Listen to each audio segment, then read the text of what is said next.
Hi everyone. Today we're going to talk about goals. It's going to be a two-parter, so the second part next week. This is the 9th Coaching Curiosity video. If you want to see more, search for #Coaching Curiosity and it will bring up all the others in the LinkedIn feed. The Pay It Forward this week is another win-win, another discount and another alcohol-based one, cocktails this week, but so it's worth staying on to the end of the video. So goals. We don't often really set goals for ourselves, and coaching's all about that really. You really want to finally get some forward momentum on several areas of your life, but we might sit down and we might do one or two goals, fitness or swimming or whatever it might be, but we very, very rarely do a mixture of work and personal goals and really sit down and write them down and have 4 or 5 nice big chunky goals. Now we get annual goals at work, if you're working at the moment or you've worked for someone other than just yourself. If you've got a good boss, then the annual goals will be bespoke to you, tailored to you, include some development, and will be within your area of influence. If you've got a crappy boss, it's probably that you're likely got his goals or your boss's goals. Yeah, and we've all had one of those. So when I coach people, when I start relationships coaching either teams of people at work or individuals, I like to start with goals. I like to start with what people want from coaching and their values really. And the 7th video was around values. And when I say what people want from coaching, what do you want from coaching for your life and what do you want from it from work?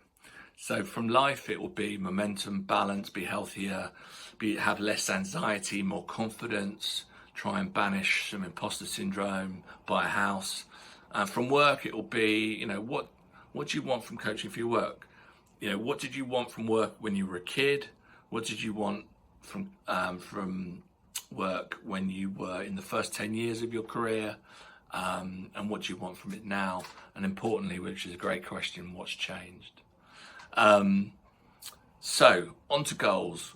So when I go into companies and coach like multiple people, or even when I coach just individuals, I like to get some work goals that are relevant to your job. So the sponsor or the person that's paying for the coaching, they'll normally drop in a couple of the company goals that are relevant to that individual.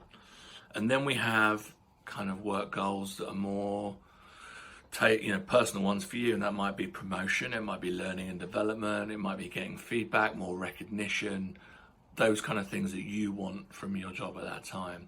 And then of course there's personal goals, and that could be fitness, hobbies, sabbaticals in Cuba, whatever it might be. I get some awesome ones as part of what I do now. So it's really important to have those personal goals because these newer experiences and those things, doing the things that give you energy, and they make you more happier and more content. So it's very, very important that you have those. Now, when looking at goals, there's lots of different ways to kind of look at it. I quite like S.M.A.R.T goals, which I'm going to talk a bit about today. Also like stretch goals, and we'll talk about a bit of that next week.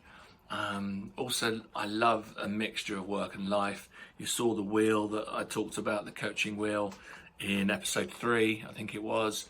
And then also, when you're looking at goals, it's important to have a scoring system. So S.M.A.R.T for this week, and then build on it more for next week. So what is a S.M.A.R.T goal? So breaking it down. So S is for specific. So really, really clear and total clarity. And a good coach will really dig into this. What's important about that? How will it look when you've achieved it? How will it feel? And really kind of get deep down into the goals that you list.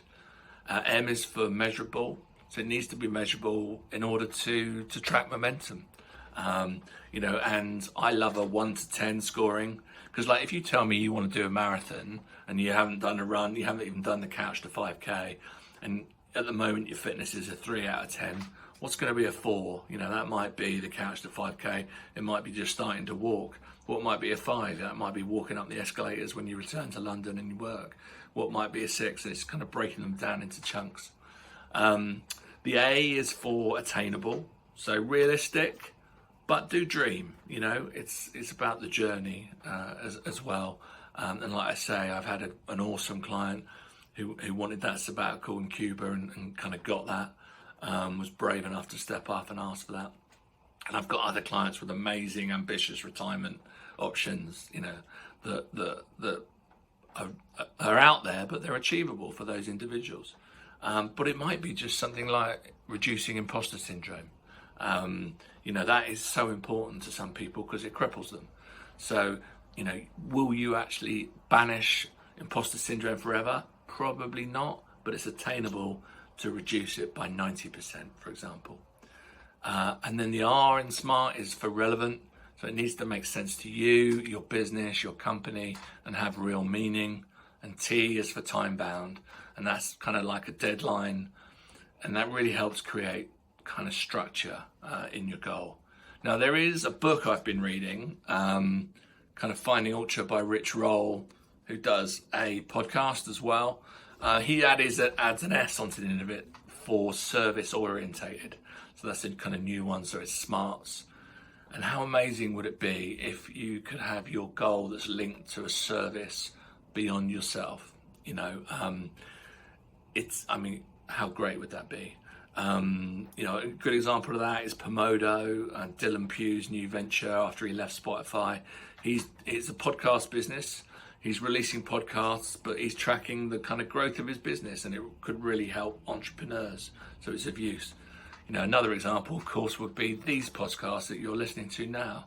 You know, essentially, I want more awareness of my coaching business, but I want to help people. I love doing that. And I'm hoping that these pods are for the betterment of others. But of course, they bring me a little bit of cheeky karma and a few new clients, corporate and personal. So I'll build on all of this goal stuff next week with a couple of other kind of tools and techniques.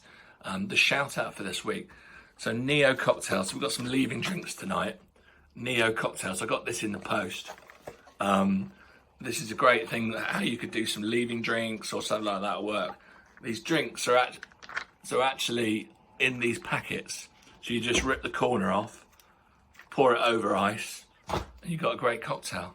So I'm going to put a link in the comments below for 10% off if you get involved there. It's a bit of a win-win. I get a little bit of sponduli and you get 10% off your cocktails. And we can all raise a glass and say cheers. So thanks very much and see you again next week. Big love.